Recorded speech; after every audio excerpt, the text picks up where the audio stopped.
Halo teman-teman, gimana nih kabarnya? Semoga semuanya sehat-sehat aja ya. Nah, sebelumnya, kenalin aku Syafiq sebagai pengajar dari kelas 3.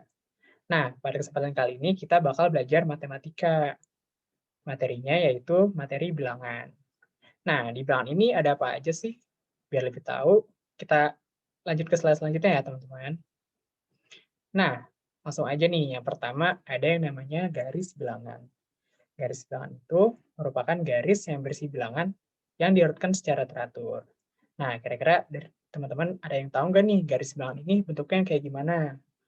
Kalau belum pada tahu, kita lanjut ke slide selanjutnya aja ya. Nah, ini dia nih contoh dari garis bilangan. Di sini udah ada 3 contoh nih. Dari yang pertama ada garis bilangan dimulai dari 0. Nih bisa kalian lihat. Jadi ada garis yang dimulai dari 0, terus berurutan tuh dari 0, 1, 2, dan seterusnya. Nah, yang kedua ada garis bilangan juga sama seperti sebelumnya, dan dimulai dari 0 juga, tapi bedanya dia itu meloncat dua-dua. Nih, kalian bisa lihat, jadi dari 0 dia nggak ke 1 dulu, langsung ke 2. Dari 2 juga langsung lompat ke 4, dan seterusnya. Nah, yang ketiga ini ada contoh garis bilangan dimulai dari 1 dan meloncat dua-dua. Jadi kalau sebelumnya itu mulainya kebalikan dari 0, nah garis bilangan yang ini mulai dari 1. Dan meloncat dua-dua juga, jadi dari 1 dia nggak ke 2, ataupun ke 4, tapi dia ke 3. Dari 3 loncat 2 lagi ke 5, dan seterusnya. Nah, gimana sih cara ngebuat garis bilangan ini? Tenang aja teman-teman, caranya tuh gampang banget. Kalian bisa lihat sendiri kan, cuma ada 3 langkah. Nih, langsung aja nih, langkah yang pertama yaitu membuat garis lurus. Ini gampang banget, jadi di langkah pertama ini kalian tinggal bikin garis yang panjang aja kayak gini. Nah, habis itu di setiap ujungnya dikasih tanda panah. Langkah yang kedua, setelah kalian bikin garis lurus tadi, kalian tambahin titik pada garis bilangan yang udah kalian bikin dengan jarak yang sama. Kenapa jarak harus sama? Agar kalian nggak bingung ya, teman-teman. Nah, yang langkah ketiga, yaitu menempatkan bilangan secara urut dari nilai terkecil di bawah titik. Nah, setelah tadi kalian membuat garis lurus dan kalian udah ngasih titik-titiknya juga, kalian tempatin deh bilangan yang kalian pengen. Tapi dengan syarat seperti yang pertama kali itu, yang tadi udah jelasin, yaitu syaratnya harus berurutan. Itu, teman-teman. Nah, setelah garis bilangan, selanjutnya ada penjumlahan dan pengurangan.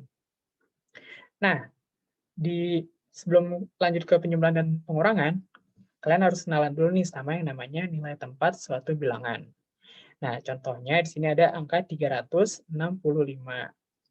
Nah, nilai tempat dari ketiga angka ini yaitu sebagai berikut. Yang pertama 3 sebagai ratusan, di mana nilai angka 3 ini didapat dari 3 dikalikan dengan 1 ratusan, karena dia di depan, maka sama dengan 300.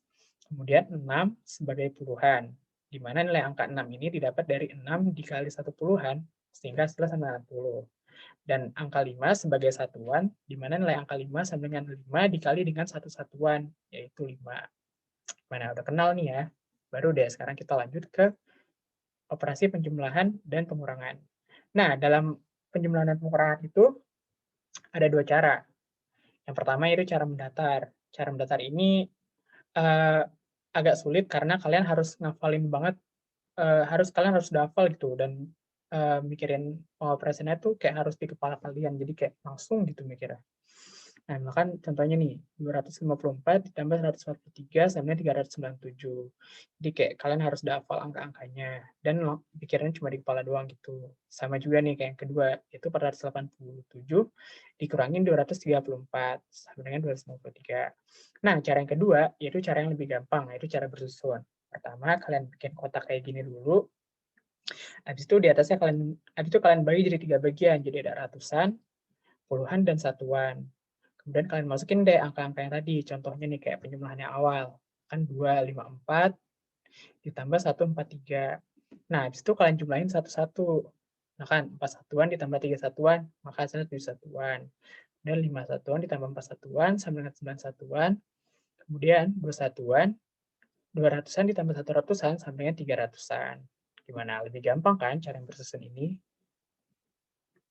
Nah, selanjutnya kita masuk ke perkalian dan pembagian. Sebelum masuk ke operasinya, kita kenalin dulu sifat-sifat dalam perkalian. Agak mirip ya sama manusia, jadi kayak ada sifat-sifatnya gitu buat perkalian ini. Yang pertama ada sifat pengelompokan atau asosiatif, di mana sifat pengelompokan ini digunakan untuk menentukan bagian mana yang akan dikerjakan terlebih dahulu. Nah, jadi kalau ada tanda kurung kayak gini, berarti tandanya harus dikerjain dulu. Nah, kalau dipindahin juga bakal sama aja. Yang kedua ada sifat pertukaran, perkalian, atau komutatif, di mana sifat ini digunakan untuk menukar atau memindahkan letak bilangan. Nih, sama kayak bisa kalian lihat di contoh di sampingnya. Jadi A kali B sama aja kayak B kali A. Yang ketiga ada sifat penyebaran perkalian distributif. Jadi sifat ini digunakan untuk menguraikan suatu kalimat matematika. Makan yang awalnya A kali dalam kurung B tambah C, diurain jadi A kali B ditambah A kali C. Itu ya, teman-teman.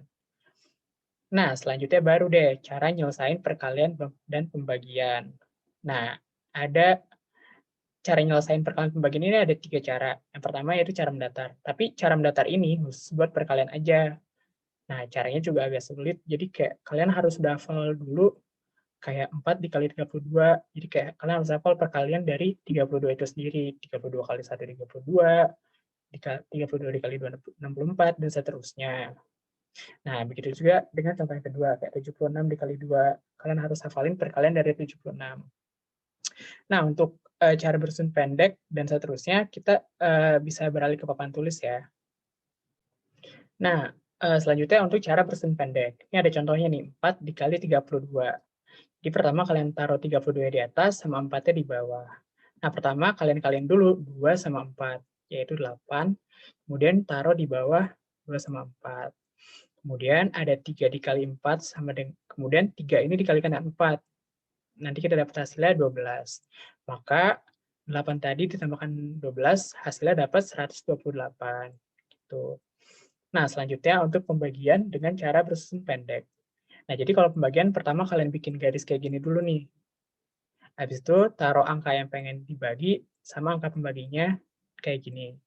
Nah, pertama kalian cari nih perkalian 4 yang dekat sama 5 hasilnya, yaitu 1. Maka 4 dikali 1 sama 4, kemudian 5 yang tadi dikurang dengan 4 tadi, hasilnya 1. Nah, kalau satunya tadi itu udah jadi 1 karena 4 ini lebih dari 1, maka harus tambahin temennya, jadi 11.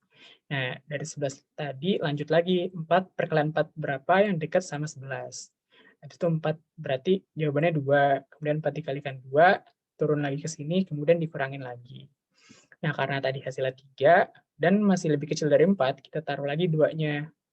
Nah, kemudian 2-nya itu kemudian dikalikan lagi dengan 4, dapat 32. Nah, itu 32 dikurang 32 sama 0, baru dia dapat 128. Tuh, teman-teman. Nah, selanjutnya ada perkalian dan pembagian dengan cara bersusun panjang. Jadi yang pertama tahapannya sama kayak tadi, 32-nya ditaruh di atas, dan di bawahnya ada 4. Nah, jadi dikalikan lagi nih 4 sama 2 tadi, jadinya yaitu 8. Kemudian 8-nya taruh lagi di bawah 2 sama 4 tadi.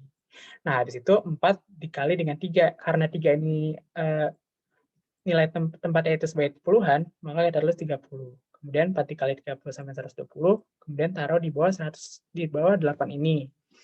Nah, nanti kita dapat nih 120 ditambah sama 8. Maka hasilnya yaitu 128. Tuh. Nah, habis ini bakal ada pembagian dengan cara bersusun panjang. Nah, sebelumnya kalian harus tahu dulu nih rumusnya, sama yang kira dijelasin, yaitu pembagi bilangan yang dibagi sama atasnya itu hasil baginya. Terus kalian bikin garis kayak gini nih. Nah, jadi pertama bikin kayak tadi 125, terus sama pembaginya yaitu 5. Kemudian karena satu ini bernilai sebagai ratusan, maka kita cari perkalian 5 yang dekat dengan 100. Kita bagi ini. 100 dibagi 5 sama dengan 20. Kemudian taruh di atasnya sebagai hasil bagi. Nah, kemudian 20 itu dikali dengan 5, di mana hasilnya 100, kemudian taruh di bawah 125 ini. Nah, nanti kalau udah dapat 100 ini dikurangin, dapat hasilnya 25.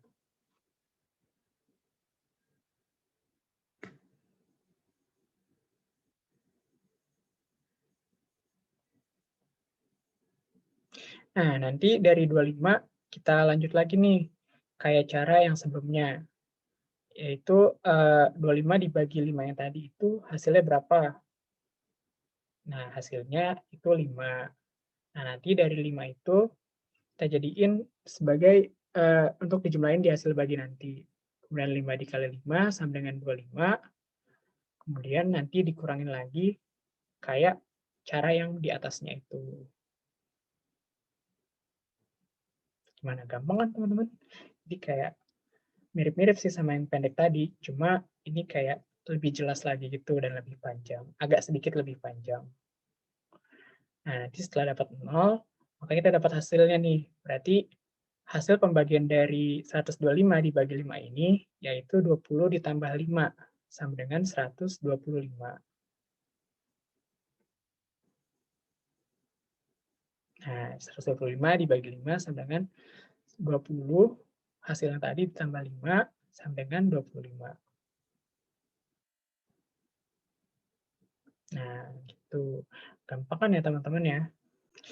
Nah, setelah tadi kita ngebahas perkalian dan pembagian, nah sekarang kita lanjut ke operasi hitung campuran. Jadi, penjumlahan dan pengurangan yang sudah kita pelajari sebelumnya, kita gabungin dalam satu operasi hitung. Nah, jadi dalam operasi hitung campuran ini ada urutan pengerjaannya sebagai berikut. Jadi, yang pertama, jika soalnya terdiri atas penjumlahan dan pengurangan, maka soal dikerjakan dari depan. Nah, terus jika soal terdiri atas perkalian dan pembagian, maka soal dikerjakan dari depan. Terus jika soal terdiri atas perkalian, penjumlahan, dan pengurangan, maka pembagiannya yang harus dikerjain lebih dulu. Jadi, pembagian kayak punya tingkat yang lebih tinggi gitu daripada perkalian sama penjumlahan ini. Nah, yang terakhir, jika soal terdiri atas pembagian, penjumlahan, dan pengurangan, maka pembagian dikerjakan lebih dulu. Jadi walaupun perkalian itu tingkatnya, jadi pembagian tuh tingkatnya paling tinggi itu. Nah, sekian dari aku, kurang lebihnya mohon maaf. Terima kasih teman-teman dan semangat terus belajar ya.